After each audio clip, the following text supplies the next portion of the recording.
ವೀಕ್ಷಕರೇ ನಮಸ್ಕಾರ. ನೀವು ನೋಡ್ತಾ ಇದ್ದೀರಾ ನ್ಯೂಸ್ 18 ಡಿಜಿಟಲ್. ನಾನು ದರ್ಶನ್ ನಾಯ್ಕ್, ಉತ್ತರ ಕನ್ನಡ ಜಿಲ್ಲಾ ವರದಿಗಾರ. ಉತ್ತರ ಕನ್ನಡ ಜಿಲ್ಲೆಯ ಕಾರವಾರದ ಅಮದಳ್ಳಿಯಲ್ಲಿ ನಡೆದ ಜಾತ್ರೆಯಲ್ಲಿ ಸಿಂಹದ ಆರ್ಭಟ, ಇನ್ನೊಂದು ಕಡೆ ಹುಲಿಯ ಆರ್ಭಟ, ಅದರ ಜೊತೆಗೆ ಅಲ್ಲಿ ಕೋತಿಗಳ ಚೆಲ್ಲಾಟ. ಇದೇನು ಈ ಜಾತ್ರೆಯಲ್ಲಿ ಈ ಕಾಡು ಪ್ರಾಣಿಗಳ ಆರ್ಭಟ ಅಂತ ನೀವು ಕೇಳ್ತಾ ಇರ್ಬೋದು. ಹೌದು, ಇದು ಸ್ತಬ್ಧ ಚಿತ್ರಗಳ ಮೆರವಣಿಗೆ. ವಿಶಿಷ್ಟವಾದಂಥ ಒಂದು ಜಾನಪದ ಜಾತ್ರೆಯಲ್ಲಿ ಹಾಲಕ್ಕಿ ಗೌಡ ಸಮುದಾಯದವರು ಮಾಡ್ತಿರುವಂಥ ಒಂದು ಸ್ತಬ್ಧ ಚಿತ್ರದ ಮೆರವಣಿಗೆ. ದೊಡ್ಡ ಬೃಹತ್ತಾದ ಹುಲಿಯ ಜಾತ್ರಾ ಮಹೋತ್ಸವದ ಒಂದು ವೇದಿಕೆಯಲ್ಲಿ ಬಂದು ನಿಂತ ಹಾಗೆ ಭಾಸವಾಗ್ತಾಯಿತ್ತು. ಹಾಗಾದರೆ ಈ ಜಾತ್ರೆಯ ವಿಶೇಷತೆ ಏನು? ಈ ರೀತಿಯಾದಂಥ ಒಂದು ಸ್ತಬ್ಧ ಚಿತ್ರಗಳು ಮೆರವಣಿಗೆ ಮಾಡಲು ಇಲ್ಲಿನ ಸಂಪ್ರದಾಯ ಪದ್ಧತಿ ಹೇಗಿದೆ, ಇದಕ್ಕೆ ಕಾರಣ ಏನು, ಇದರ ಇತಿಹಾಸ ಏನು ಎನ್ನುವಂಥ ಬಗ್ಗೆ ನಾವು ನಿಮಗೆ ಹೇಳ್ತಾ ಹೋಗ್ತೀವಿ. ಹೌದು, ಉತ್ತರ ಕನ್ನಡ ಜಿಲ್ಲೆಯ ಕಾರವಾರದ ಅಮದಳ್ಳಿಯ ನಾರಾಯಣ ದೇವರ ಕಾರ್ತಿಕ ಉತ್ಸವದ ಒಂದು ಜಾತ್ರೆ ನಡೆಯುತ್ತೆ. ಈ ಜಾತ್ರೆಯನ್ನು ಇಲ್ಲಿನ ಗ್ರಾಮ್ಯ ಭಾಷೆಯಲ್ಲಿ ದಿಂಡಿ ಹಬ್ಬ ಅಂತ ಕರೀತಾರೆ. ಪ್ರತಿ ವರ್ಷವೂ ಕೂಡ ಈ ದಿಂಡಿ ಹಬ್ಬ ನಡೆಯುತ್ತೆ. ಇಲ್ಲಿ ದಿಂಡಿ ಹಬ್ಬದ ಒಂದು ವಿಶೇಷತೆ ಏನಪ್ಪ ಅಂದರೆ, ಇಲ್ಲಿನ ಹಾಲಕ್ಕಿ ಗೌಡ ಸಮುದಾಯದವರು ಹಗರಣವನ್ನು ಮಾಡ್ತಾರೆ. ಅಂದರೆ ಹಗರಣವನ್ನು, ಇದನ್ನು ಗ್ರಾಮ್ಯ ಭಾಷೆಯಲ್ಲಿ ಸ್ತಬ್ಧ ಚಿತ್ರಗಳ ಮೆರವಣಿಗೆಗೆ ಹಗರಣ ಅಂತ ಕರೆಯುತ್ತಾರೆ. ಇದು ಗ್ರಾಮ್ಯ ಭಾಷೆ. ಹಾಲಕ್ಕಿ ಸಮುದಾಯದವರು ಅದೇ ರೀತಿ ಈ ಅಮದಳ್ಳಿಯ ಗ್ರಾಮದ ಸುತ್ತಮುತ್ತಲಿನ ಗ್ರಾಮದ ಜನರು ಕರೆಯುವಂಥ ಒಂದು ಗ್ರಾಮ್ಯ ಭಾಷೆ. ಈ ಹಗರಣದಲ್ಲಿ ಅಂದರೆ ಈ ಸ್ತಬ್ಧ ಚಿತ್ರ ಮೆರವಣಿಗೆಯಲ್ಲಿ ಬೃಹತ್ತಾದಂಥ ಒಂದು ಸಿಂಹವನ್ನು ಮಾಡಲಾಗಿತ್ತು.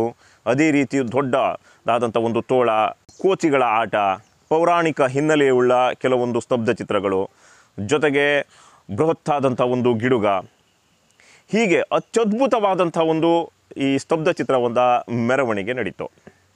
ಪ್ರತಿ ವರ್ಷ ನಡೆಯುವಂಥ ಈ ಜಾತ್ರೆಯಲ್ಲಿ ಸ್ತಬ್ಧ ಚಿತ್ರದ ಮೆರವಣಿಗೆ ಅಂದರೆ ಗ್ರಾಮ್ಯ ಭಾಷೆಯಲ್ಲಿ ಹಗರಣ, ಇದೇ ಇಲ್ಲಿನ ವಿಶಿಷ್ಟವಾದಂಥದ್ದು. ಅಂದಾಜು 30,000 ರಿಂದ 40,000 ರೂಪಾಯಿವರೆಗೆ ಖರ್ಚು ಮಾಡಿ ಒಂದೊಂದು ಏರಿಯಾದ ಗೌಡ ಸಮುದಾಯದವರು ಒಂದೊಂದು ಬಗೆಯಾಗಿ ವಿಶಿಷ್ಟವಾದಂಥ ಜನಮನ ಸೆಳೆಯುವಂಥ ಒಂದು ಸ್ತಬ್ಧ ಚಿತ್ರವನ್ನು ನಿರ್ಮಿಸ್ತಾರೆ.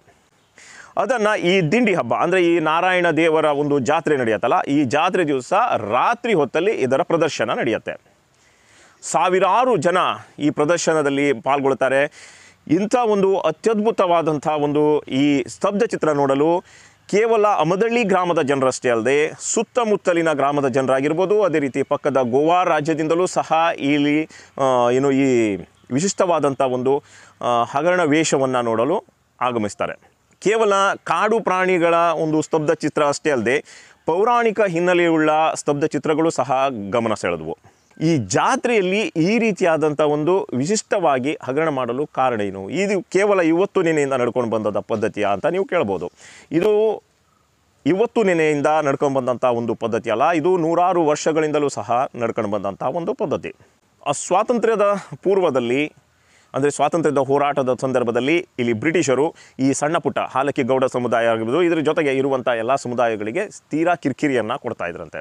ಆ ಕಿರಿಕಿರಿಗೆ ಪ್ರತಿಯಾಗಿ ಅವರಿಗೆ ಕಿರುಕುಳ ನೀಡಲು ಈ ರೀತಿಯಾದಂಥ ಒಂದು ವೇಷಗಳನ್ನು ಮಾಡಿ ಅವರನ್ನು ಹೀಯಾಳಿಸ್ತಾ ಇದ್ರಂತೆ, ಅಂದರೆ ಅವರನ್ನು ಕೆಣಕ್ತಾ ಇದ್ರಂತೆ ಈ ಹಾಲಕ್ಕಿ ಗೌಡ ಸಮುದಾಯದವರು. ಅಂದಿನಿಂದ ಇಂದಿನವರೆಗೂ ಈ ಪದ್ಧತಿ ನಡ್ಕೊಂಡು ಬಂದಿದೆ ಎನ್ನುವಂಥದ್ದು ಇಲ್ಲಿನ ಮುಖಂಡರ ಒಂದು ಅಭಿಪ್ರಾಯವಾಗಿದೆ. ಅಂದರೆ ಹಾಲಕ್ಕಿ ಗೌಡ ಸಮುದಾಯದವರು ಬ್ರಿಟಿಷರ ಕಾಲದಲ್ಲೇ ಇಂಥ ಒಂದು ವಿಶಿಷ್ಟವಾದಂಥ ಒಂದು ಹಗರಣಗಳನ್ನು ವೇಷವನ್ನು ಮಾಡಿ ಒಂದು ಹೆಸರನ್ನು, ಜನಮನ್ನಣೆಯನ್ನು ಗಳಿಸಿದಂಥವರು ಎನ್ನುವಂಥದ್ದು ಇಲ್ಲಿನ ಹಾಲಕ್ಕಿ ಗೌಡ ಸಮುದಾಯದವರ ಒಂದು ಅಭಿಪ್ರಾಯವಾಗಿದೆ. ಅದೇ ರೀತಿ ಅದು ಮುಂದುವರಿಸಿಕೊಂಡು ಬಂದು ಗ್ರಾಮೀಣ ಭಾಗದಲ್ಲಿ ಎಲ್ಲೆಲ್ಲಿ ಈ ರೀತಿಯಾದಂಥ ಒಂದು ದಿಂಡಿ ಹಬ್ಬ ಆಗುತ್ತೋ, ಅದೇ ರೀತಿ ಜಾತ್ರೆ ಉತ್ಸವಗಳಾಗುತ್ತೋ, ಆ ಜಾತ್ರೆಯ ಉತ್ಸವಗಳಲ್ಲಿ ಮುಖ್ಯವಾಗಿ ಹಾಲಕ್ಕಿ ಗೌಡ ಸಮುದಾಯದವರ ಇಂಥ ಒಂದು ಸ್ತಬ್ಧ ಚಿತ್ರಗಳು ಅಲ್ಲಿ ಪ್ರಮುಖವಾಗಿರುತ್ತೆ ಮತ್ತು ವಿಶಿಷ್ಟವಾಗಿರುತ್ತೆ. ಅದೇ ಕೇಂದ್ರ ಬಿಂದುವಾಗಿರುತ್ತೆ.